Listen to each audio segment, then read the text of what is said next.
This is the shoulder in cross-section.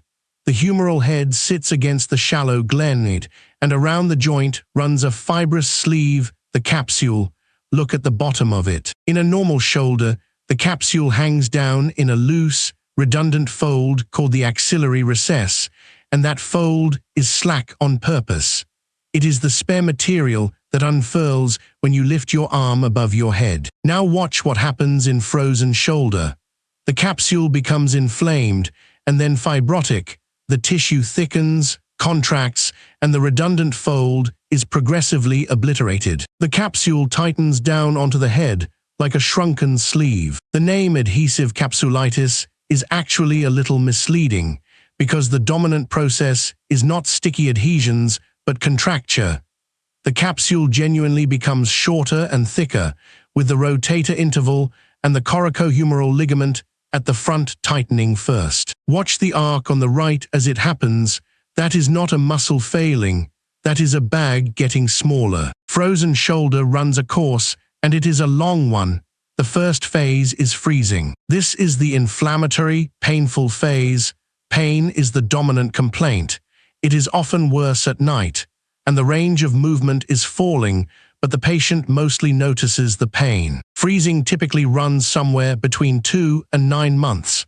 Then comes the frozen phase. The inflammation quietens, so the pain settles considerably, but the fibrosis has done its work, and the stiffness is now the problem. This is the phase where people describe not being able to reach a shelf or a seatbelt, and it commonly lasts 4 to 12 months. And finally, thawing, in which the capsule gradually remodels and range slowly returns, typically 5 to 24 months. Add those up, and you see the arithmetic that frustrates patients. Each phase runs for months, not weeks, and the whole cycle commonly takes 1 to 3 years from beginning to end. When someone asks how long this will last, an honest answer is measured in months at best. Telling them it will settle in a few weeks does them no favors. And it is worth seeing the thawing phase properly, because it is the part patients stop believing in. The fibrotic capsule is not permanent scar. Over months it remodels, the tissue gradually becomes more compliant, the contracted recess slowly regains some of its slack, and the range comes back with it. Watch the same capsule run in reverse. Nothing was cut and nothing was forced. The tissue simply turned over. That is why patience is a real treatment in this condition and not a way of avoiding one.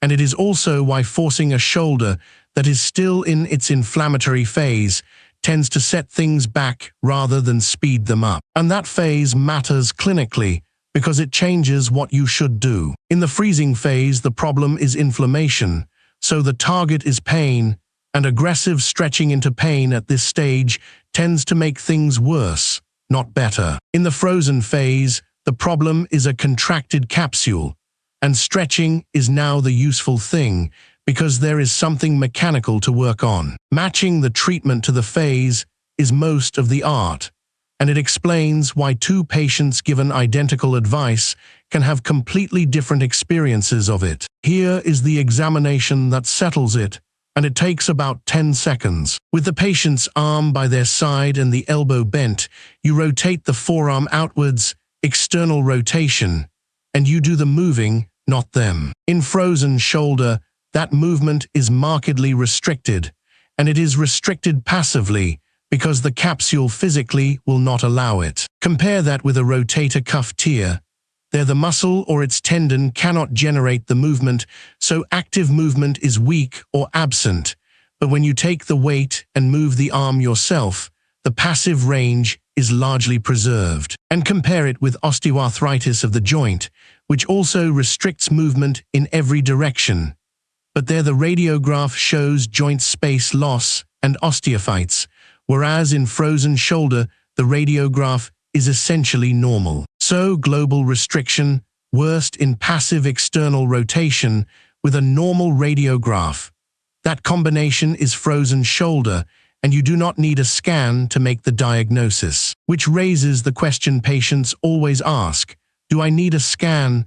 For frozen shoulder itself, no. The diagnosis is made by examining the shoulder, and there is no scan that makes it more certain than a hand on the arm. A plain radiograph is worth doing, but for a different reason.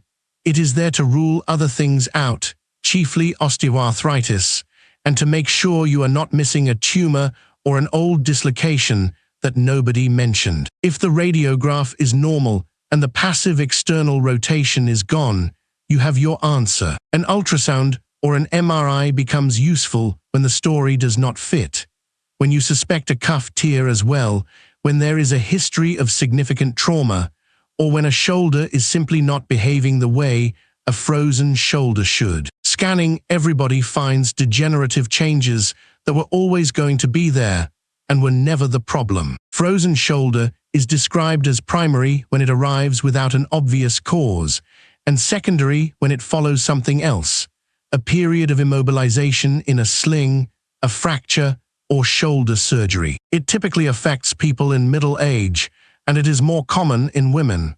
But the association that should change your thinking is diabetes. Frozen shoulder is substantially more common in people with diabetes.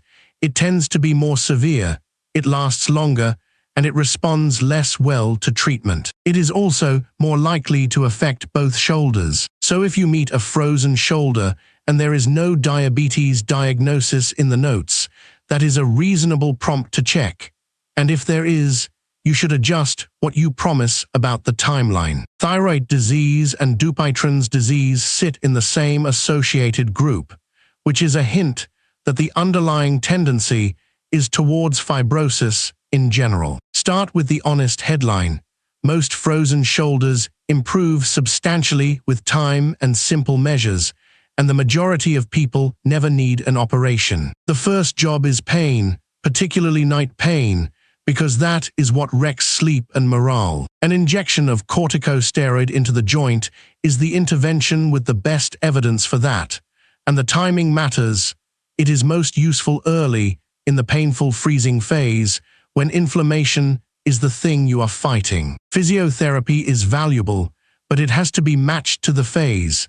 Gentle and within the limits of pain early, more assertive stretching once the shoulder has quietened into the frozen phase. Hydrodilatation, distending the joint with fluid to stretch the capsule, is a reasonable step when injection and physiotherapy have not been enough. And when none of that is enough, for a shoulder that stays stiff and disabling despite months of proper treatment, there are two surgical options. Manipulation under anesthesia means putting the patient to sleep and moving the shoulder to tear the contracted capsule in a controlled way. Arthroscopic capsular release means going in with a camera and deliberately dividing the tight tissue, typically the rotator interval and the anterior capsule, under direct vision, which gives more control over exactly what is released. Both work, and the sensible framing for a patient is that surgery is for the shoulder that has not followed the usual course,